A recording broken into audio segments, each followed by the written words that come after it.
మీరు కొత్తగా business start చేయాలనుకుంటున్నారా? మార్చ్ 16-17 హైటెక్స్ లో ఫ్రాన్సెస్ ఇండియా బిగ్గెస్ట్ ఫ్రో ఎక్స్పో. నమస్తే, వెల్కమ్ టు సుమన్ టీవీ. నేను విష్ణు. ప్రస్తుతంతో పాటు qualified personal finance professional Rajeshwar Reddy గారు ఉన్నారు. వారితో మాట్లాడదాం. సార్ నమస్తే. సార్ రాజేశ్వర్ రెడ్డి గారు. నమస్తే అండి. సార్ రాజేశ్వర్ రెడ్డి గారు, ఈ ఫైర్ అనే కాన్సెప్ట్ని ఇంప్లిమెంట్ చేయాలి అంటే మన తొలి అడుగు అనేది ఎలా ప్లాన్ చేసుకోవాలి? మన తొలి అడుగుని అసలు ప్లానింగ్ చాలా ఇంపార్టెంట్ అండి. ఫైర్ విషయానికి వచ్చేసి ఆ ప్రాసెస్ ఏంటి, ప్లాన్ ఏంటి రఫ్గా చెప్తాను. ఇన్ డెప్త్ మళ్ళీ మనము ఫర్దర్ వీడియోస్లో వెళ్ళొచ్చు. ఎగ్జాంపుల్, సపోజ్ ఇది జస్ట్ ఒక మన మామిడి తోట పెడతామండి. మనం ఫస్ట్ ఏం చేస్తాం? ఫస్ట్ తోట మొత్తం శుభ్రం చేసుకొని మంచి ప్లేస్ చూసుకుంటాము. తర్వాత నెక్స్ట్ ఏం చేస్తాం? మన ఈ తవ్వి, ఆ గోతి తవ్వి గుంటలు తవ్వుతాము. మన సీడ్ ప్లాంటేషన్ విత్తనాలు తెచ్చుకుంటాము. మంచి ఎరువులు వేసుకుంటాము. దానికి కావాల్సిన నీటి సౌకర్యాలను ఏర్పాటు చేసుకొని మళ్ళీ ఆ తర్వాత నెక్స్ట్ స్టెప్ లో ఏం చేస్తాము అంటే ఆ చెట్లకి ఎటువంటి తెగులు పట్టకుండా వాటికి కావాల్సినటువంటి జాగ్రత్తలు తీసుకోవడం, అవి సక్రమంగా ఎదిగేటట్టు. రైట్. ఈ ప్రాసెస్ మొత్తం జరుగుతుంది. ఇవన్నీ చేశాక కూడా మనము డిపెండ్స్ ఆ క్రాప్ ని బట్టి మేబీ ఒక 3-4-5 years అయితే వెయిట్ చేస్తాం. క్రాప్ మినిమం ఒక 4-5 సంవత్సరాలు వెయిట్ చేస్తాం. ఫుల్ ఫ్లెడ్జ్డ్ ఫ్రూట్స్ అనేవి చేతికి వస్తాయి. యా. సో సింపుల్ అండి.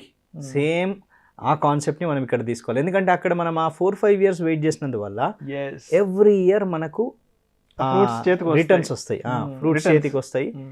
ఫ్రూట్స్ని అమ్ముతాము. సో ఇక్కడ ఏంటంటే ఇది ఒక ప్రాసెస్. ఇలాంటి ప్రాసెసే మనం ఫైనాన్షియల్ ఇండిపెండెన్స్, రిటైర్ ఎర్లీ, ఫైర్కి కూడా మనము ఆల్మోస్ట్ సిమిలర్గా ఇక్కడ చేసుకుంటే ఏమవుతుంది అని అంటే ఫస్ట్ ఒక ప్లాన్ ప్రిపేర్ చేసుకోవాలి. అక్కడ ప్లేస్ ఎలా సెట్ చేసుకున్నామో ఇక్కడ ప్లాన్ ప్రిపేర్ చేసుకోవాలి. సో ఆ ప్లాన్ ప్రిపేర్ చేసుకున్నప్పుడు ఏంటి అని అంటే నెక్స్ట్ స్టెప్ ఈ సేవింగ్స్ రేట్ ఎంత ఉండాలి, బడ్జెటింగ్ ఎట్లా చేయాలి. సేవింగ్స్ రేట్ ఎంత ఉండాలి అంటే ఫర్ ఎగ్జాంపుల్ అక్కడ మనం ఏదైతే గోతులు తవ్వి రెడీ చేస్తున్నామో అలాగే ఇక్కడ ఇది రెడీ చేయడానికి ఫస్ట్ ఆఫ్ ఆల్ మనము మన ఇన్కమ్ ఎంత వస్తుంది, ఎక్స్పెన్సెస్ ఎంత పోతున్నాయి, యాజ్ ఆఫ్ నౌ సిచ్యువేషన్లో నేను ఎంత సేవ్ చేయగలుగుతాను అనే ఫస్ట్ ఒక అనాలిసిస్ చేసుకొని, ఎగ్జిస్టింగ్ అనాలిసిస్. ఆ బడ్జెటింగ్ చేస్తేనే ఈ ఎగ్జిస్టింగ్ అనాలిసిస్ తెలుస్తుంది మనకు ఎంత వస్తుంది, ఎంత పోతుంది, ఎక్కడ పోతుంది. ఆ సెకండ్ స్టెప్లో మన ఫోకస్ అంతా ఈ ఎక్స్పెన్సెస్ని ఎంత పోతుంది, ఎక్కడెక్కడ వేస్టేజ్ అవుతుంది, ఎక్కడెక్కడ తగ్గించుకోవచ్చు, ఇదంతా మళ్ళీ పేపర్లో పెడితేనే తెలుస్తుందండి. So that is the second step, that is ఎక్స్పెన్సెస్ని తగ్గించుకోవడం. దీన్ని మనం ఫ్రూగల్ మెంటాలిటీ అంటాం. ఫ్రూగల్ మెంటాలిటీ, మితవ్యయం అంటే అసలే పెట్టొద్దని కాదు, ఎక్కడ ఎంత పెట్టాలో అంత పెట్టాలి. సో ఇది జనరల్గా మీరు ఒక బడ్జెటింగ్ ప్రిపేర్ చేసినప్పుడు మనకు అందులో ఉన్న లూపోల్స్ అన్నీ అర్థమవుతాయండి, ఎక్కడ లీకేజెస్ అవుతున్నాయి ఏంటి అనేది. సో థర్డ్ స్టెప్ వచ్చేసి ఎప్పుడైతే మనం ఎక్స్పెన్సెస్ని తగ్గించినప్పుడు మనకు ఇన్వెస్టబుల్ సర్ప్లస్ అంటే ఇన్వెస్ట్ చేయడానికి ఎక్కువ ఉంటుంది. నేను ఇంతకుముందు చెప్పినట్టు మీకు ఫైర్ని మనం అచీవ్ అవ్వాలంటే మినిమం 50% అయినా వెళ్ళాలి ఇన్వెస్ట్మెంట్స్కి. సో ఈ మినిమం 50% వెళ్ళేది ఇనీషియల్గా కొంచెం కష్టం అనిపించండి.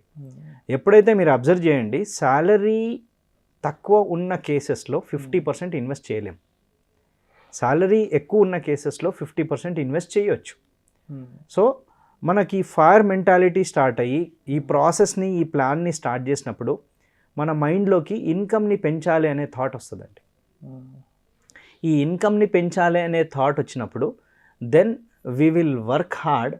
అక్కడ మనం హార్డ్ వర్క్ చేస్తాము, బెటర్ జాబ్స్లోకి వెళ్తాము. ఆర్ఎల్స్ ఒక సైడ్ ఇన్కమ్, మేబీ మన ప్యాషన్కి సంబంధించి ఏదైనా సైడ్ ఇన్కమ్, అంటే ఫైర్ని అచీవ్ చేయాలనే టార్గెట్ పెట్టుకున్న వాళ్ళు they have multiple sources of income అండి.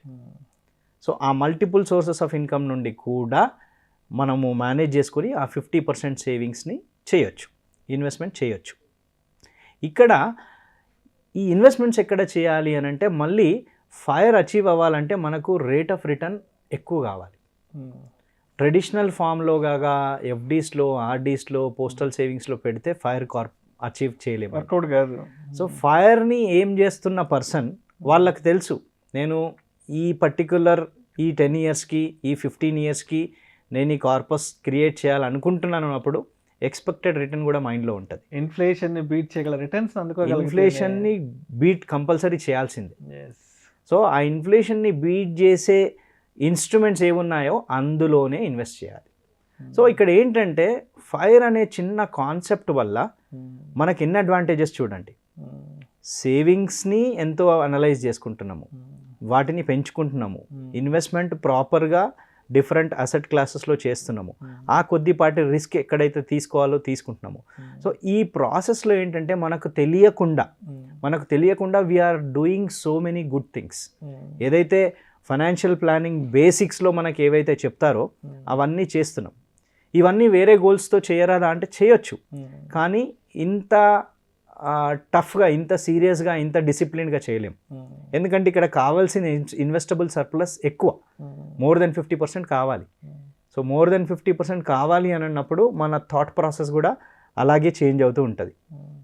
సో ఈ స్టెప్స్లో ఈ 1 2 3 స్టెప్స్ మనకు ఇన్కమ్ ఎక్స్పెన్సెస్ అనలైజ్ చేయడము, ఒక బడ్జెట్ క్రియేట్ చేసుకోవడము, అండ్ ఇన్వెస్ట్మెంట్స్ ప్రాపర్ అసెట్ క్లాసెస్లో రూట్ చేయడం, ఇవన్నీ చేసినప్పుడు మళ్ళీ మనం ఇంతకుముందు మాట్లాడుకున్నట్టు మామిడి తోట పెట్టినప్పుడు ఇవన్నీ చేస్తున్నాం, కానీ ఫైనల్గా ఇంకోటి ఏం చేస్తున్నాము, ఆ 4 years 5 years టైం ఇస్తున్నాం.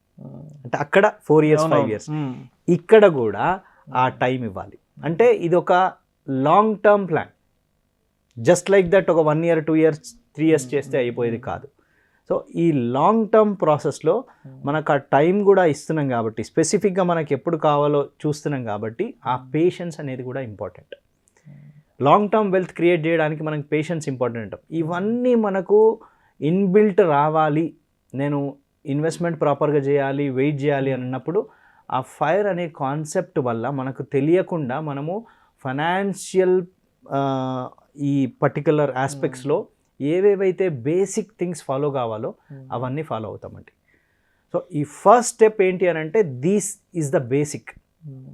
Income expenses analysis, budgeting, investment, ఈ 3 స్టెప్ బై స్టెప్ చేస్తూ దానికి టైం ఇవ్వాలి.